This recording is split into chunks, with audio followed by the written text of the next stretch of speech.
Hello everyone, welcome back on my YouTube channel. Students, Indian economy में आज के lecture में हम लोग डिस्कशन करेंगे इकोनॉमिक ग्रोथ और इकोनॉमिक डेवलपमेंट पे। लास्ट लेक्चर में जो टॉपिक हमने डिस्कस किया था वो था स्ट्रक्चर ऑफ इकोनॉमी। इसमें हमने प्राइमरी, सेकेंडरी और टेरिटरी सेक्टर की डिस्कशन किया था। सो आई होप आपने वो लेक्चर अटेंड किया होगा और आपने उसको टॉपिक को समझ भी लिया होगा। ठीक है, so now come to today's topic, that is economic growth. सबसे पहले हम समझेंगे इकोनॉमिक ग्रोथ क्या है। ठीक है, तो यहाँ पे मैं एक डेफिनेशन लिख देता हूँ पहले। सो economic growth is the increase in the amount of goods and services produced by economy over a time. ठीक है, तो यहाँ पे अगर मैं इकोनॉमिक ग्रोथ की बात कर रहा हूँ, इकोनॉमिक ग्रोथ मीन्स कि भाई एक पर्टिकुलर ईयर में, ठीक है, एक प्रिस्क्राइब टाइम, उसमें कितना गुड्स का प्रोडक्शन हो रहा है।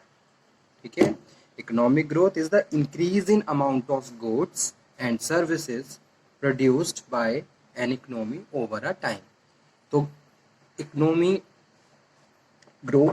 ग्रोथ की बात कर रहे हैं, तो एक साल में, एक फाइनेंशियल ईयर में जितना भी गुड्स का प्रोडक्शन हुआ, ठीक है, वो जितना बढ़ रहा है, जैसे कि अभी हमारा प्रोडक्शन एक फाइनेंशियल ईयर में जो डेटा था वो 5 ऐसे अराउंड, जैसे कि एक अज्यूम कर लीजिए 5% था, अब नेक्स्ट टाइम 6 हुआ, 7 हुआ।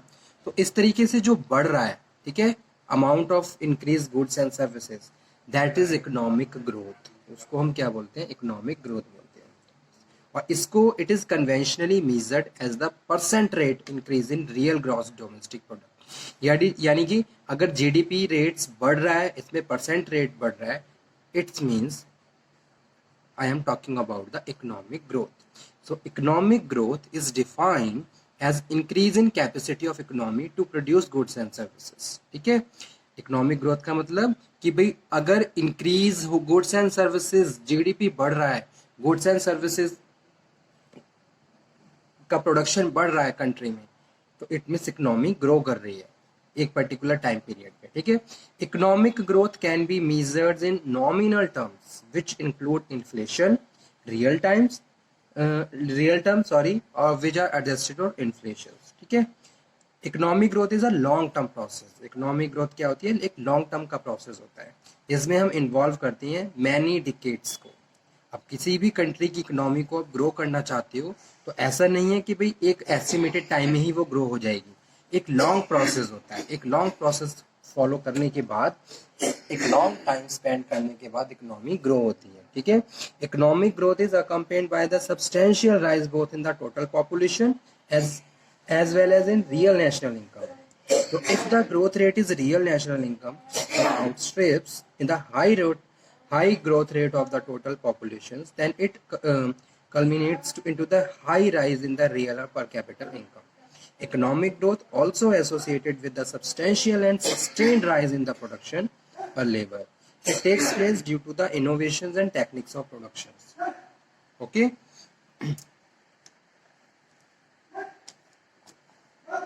और इकोनॉमिक ग्रोथ के पीछे दो इंपॉर्टेंट फैक्टर होते हैं।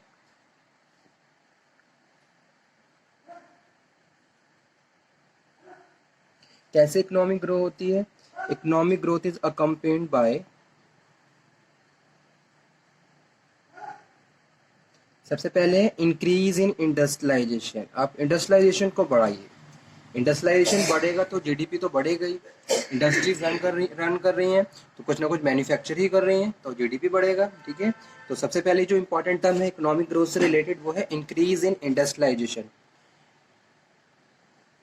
और स्टूडेंट, जब इंडस्ट्रियलाइजेशन बढ़ता है तो बहुत सारी अदर अपॉर्चुनिटीज भी क्रिएट होती है। ठीक है, नेशनल इनकम बढ़ती है, जीडीपी बढ़ता है, एम्प्लॉयमेंट अपॉर्चुनिटीज क्रिएट होती हैं, लोगों का लिविंग स्टैंडर्ड रेज होता है। ठीक है,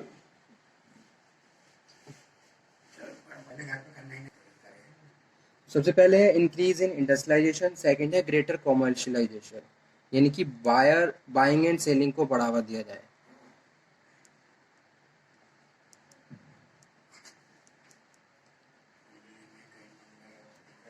ठीक है, so theoretically economic growth is conceptualise as one of the main factor, that is GDP. GDP को बढ़ाना, जीडीपी को कैसे बढ़ाया जाएगा?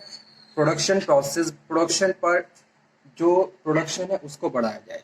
ठीक है, यानी कि प्रोडक्शन कैसे बढ़ेगा, मार्केट में डिमांड क्रिएट की जाए। तो ये सारे फैक्टर्स कहीं ना कहीं आपस में एक दूसरे से इंटर रिलेटेड है। मार्केट में डिमांड कैसे क्रिएट होगी, आप न्यू टेक्नोलॉजी को लाइए, नई नई चीज़ों को इनोवेशन कीजिए, कस्टमर को अट्रैक्ट करिए, मार्केट से डिमांड क्रिएट करिए, तो प्रोडक्शन बढ़ेगा, जीडीपी बढ़ेगा, और साथ के साथ नंबर ऑफ बायर्स को आप अट्रैक्ट कर सकते हो। ठीक है, इवन आप डोमेस्टिक मार्केट के साथ साथ आप इंटरनेशनल मार्केट में भी गुड्स को खरीद और बेच सकते हो। तो ये सारी चीज़ें इकोनॉमिक ग्रोथ से रिलेटेड होती हैं। जितना ज़्यादा कमर्शलाइजेशन होगा और जितना ज़्यादा इंडस्ट्रियलाइजेशन होगा, उतना ही एक पॉजिटिव इम्पैक्ट कंट्री की इकोनॉमी पे पड़ता है। ठीक है, तो अब इसके बेनिफिट्स क्या क्या होते हैं। Benefits of economic growth. ठीक है, economic growth benefits the nation and population in various way. First one है increase in income of individuals.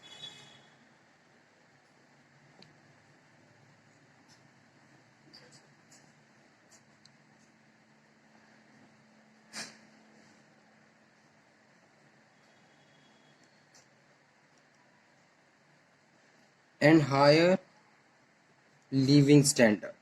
तो जो फर्स्ट सबसे बड़ा बेनिफिट है इकोनॉमिक ग्रोथ का, कि भी लोगों की इनकम बढ़ती है। जितना ज़्यादा इकोनॉमिक ग्रो होगी, लोगों की इनकम बढ़ेगी, लोगों का कंजम्पशन पैटर्न बढ़ेगा। ठीक है, और उनका लिविंग स्टैंडर्ड रेज होगा। So due to the economic growth, developed countries have much better than higher living standard due to the increase in disposal income of the people. ठीक है, compared to the developing or underdeveloping economies. Economic growth is a key factor to enable developing countries to reduce poverty levels. ठीक है, और poverty level भी क्या हो जाता है, फिर reduce हो जाता है।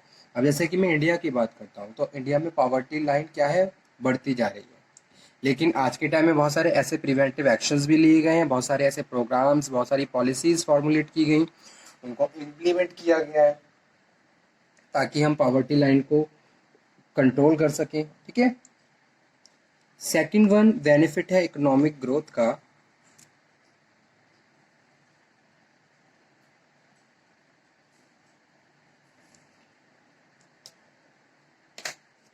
वो है रिडक्शन इन अनएम्प्लॉयमेंट। यानी कि अनएम्प्लॉयमेंट की जो प्रॉब्लम है वो क्या हो जाती है, कम हो जाती है। क्यों, इकोनॉमी अगर ग्रो कर रही है, इट मीन्स कि इंडस्ट्रियलाइजेशन हो रहा है, और जब इंडस्ट्रियलाइजेशन होगा तो ऑब्वियस है कि भी एम्प्लॉयमेंट अपॉर्चुनिटीज़ क्रिएट होंगी। तो number of employment opportunities create होती हैं। इससे क्या है, लोगों को काम मिलता है, उनका लिविंग स्टैंडर्ड रेज होता है, उनका एक मिनिमम लिविंग स्टैंडर्ड सेट होता है। So to increase the output of the organisation tend to employ the workers. जैसे कि इंडिया लेबर इंटेंसिव कंट्री है, तो ऑब्वियस है कि भाई अगर हम प्रोडक्शन की बात कर रहे हैं तो लेबर को यूज़ करके हम कम से कम कॉस्ट में भी क्या है, आउटपुट को जनरेट कर सकते हैं, क्योंकि इंडिया क्या है, लेबर इंटेंसिव कंट्री है। ठीक है, so that the help in reducing the unemployment in society. Next one है decrease in government borrowings. Decreased in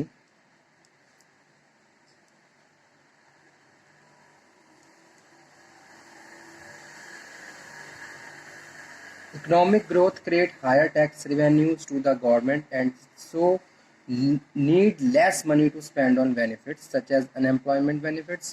Therefore, economic growth helps to reduce borrowings. Okay. Next जो benefit है वो है improved public sector. Public sector को भी improve किया है, public sector. और लास्ट है इंक्रीज इन इन्वेस्टमेंट। इन्वेस्टमेंट का जो एरिया है वो भी बढ़ जाता है। तो improved public sector with increase tax revenue. Tax revenue जो अगर आप बढ़ा रहे हो तो government can spend more on the education, तो एजुकेशन पे ज़्यादा स्पेंड होगा, हेल्थ पे ज़्यादा स्पेंड होगा। ठीक है, hospitals. Government can spend more developing infrastructure such as better roads and railways. तो इस तरीके की जो फैसिलिटीज़ है वो तभी आपको मिलेंगी जब आप प्रॉपर रिवेन्यू, टैक्स से रिवेन्यू जनरेट कर पाएंगे। तो ये भी एक इकोनॉमिक ग्रोथ का मोस्ट इम्पॉर्टेंट बेनिफिट्स है लोगों के लिए, क्योंकि अगर हम किसी भी कंट्री में रह रहे हैं तो हमारे लिए सबसे इम्पॉर्टेंट चीज़ क्या है कि हमारी कंट्री का इंफ्रास्ट्रक्चर स्ट्रांग होना चाहिए, प्रॉपर एजुकेशन होनी चाहिए, ट्रांसपोर्टेशन प्रॉपर होना चाहिए, मेडिकल केयर प्रॉपर होना चाहिए, जो हमारे लिविंग स्टैंडर्ड को मेंटेन करती है, ठीक है। तो इस तरीके से ये इंपॉर्टेंट बेनिफिट्स हैं। और उसके बाद लास्ट है increase in investment. Economic growth of an economy gives a positive outlook to investor to that will result in increase in investment over a particular time, ठीक है। So these are the important benefits of economic growth. So this topic is completed. Next lecture में हम बात करेंगे economic development के बारे में, ठीक है। तो आप इस टॉपिक को पढ़ लीजिए, अगर कोई डाउट हो तो दोबारा से डिस्कशन कर लीजिए। बेसिक्स है इंडियन इकोनॉमी का, बेसिक पॉइंट है, पता होनी चाहिए इकोनॉमिक ग्रोथ और इकोनॉमिक डेवलपमेंट क्या है, किस तरीके से ये दोनों आपस में एक दूसरे से डिफ्रेंशिएट होते हैं, ठीक है। So okay student, thank you very much. If you have any doubt, any query, then you can again discuss. दोबारा से हम डिस्कस करेंगे। नेक्स्ट लेक्चर में हम फिर से बात करेंगे एक नए टॉपिक पे। तब तक आप ये पढ़िए, समझिए, और अगर आपको कोई भी डाउट हो, कोई भी डिस्कशन आपको करना हो, तो आप दोबारा से कर सकते हो।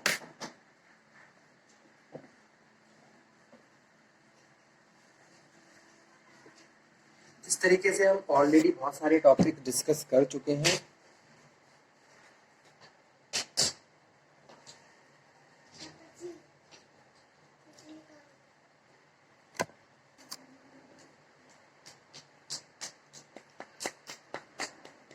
So okay student, thank you very much.